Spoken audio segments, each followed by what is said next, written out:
बेताल पच्चीसी की प्रसिद्ध कहानियों के इस श्रृंखला में अब तक आप लोगों ने बेताल पच्चीसी कहानी की बेताल द्वारा कही गई 10 कहानियों को सुना। आज आप लोगों को 11वीं कहानी सुनाने जा रही हूँ। पहले की कहानियों का लिंक डिस्क्रिप्शन में दिया गया है, वहां से आप पहले की कहानी देख सुन सकते हैं। बेताल द्वारा सुनाई गई 11वीं कहानी को अंत तक जरूर सुनिएगा। पुराने जमाने में गौड़ देश में वर्धमान नाम का एक नगर था, जिसमें गुणशेखर नाम का राजा राज करता था। उसके अभयचंद्र नाम का दीवान था। उस दीवान के कहने पर राजा ने अपने राज्य में शिव और विष्णु की पूजा, गोदान, भूदान, पिंडदान आदि सब बंद कर दिए। नगर में ढिंढोरा पिटवा दिया कि जो कोई ये काम करेगा उसका सब कुछ छीनकर उसे नगर से निकाल दिया जाएगा। एक दिन दीवान ने राजा से कहा, महाराज, अगर कोई किसी को दुख पहुंचाता है और उसके प्राण लेता है तो पाप से उसका जन्म मरण नहीं छूटता। वह बार बार जन्म लेता और मरता है। इससे मनुष्य का जन्म पाकर धर्म बढ़ाना चाहिए। आदमी को हाथी से लेकर चींटी तक सबकी रक्षा करनी चाहिए। जो लोग दूसरों के दुख को नहीं समझते और उन्हें सताते हैं, उनकी इस पृथ्वी पर उम्र घटती जाती है और वे लूले लंगड़े, काने, बहरे बौने होकर जन्म लेते हैं। राजा ने कहा, ठीक है। अब दीवान जैसे कहता, राजा वैसे ही करता।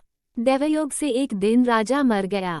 उसकी जगह उसका बेटा धर्मराज गद्दी पर बैठा। एक दिन उसने किसी बात पर नाराज होकर दीवान को नगर से बाहर निकलवा दिया। कुछ दिन बाद एक बार वसंत ऋतु में वह इंदुलेखा, तारावली और मृगांकवती, इन तीनों रानियों को लेकर बाग में गया।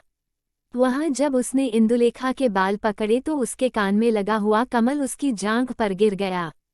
कमल के गिरते ही उसकी जांघ में घाव हो गया और वह बेहोश हो गई।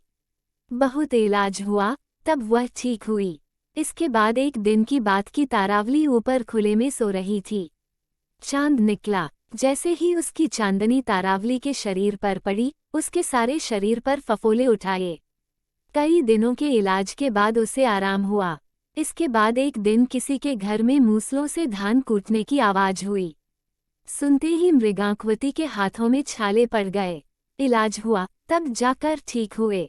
इतनी कथा सुनाकर बेताल ने पूछा, महाराज बताए, उन तीनों में सबसे ज्यादा कोमल कौन थी? राजा ने कहा, मृगांकवती, क्योंकि पहली दो के घाव और छाले कमल और चांदनी के छूने से हुए थे।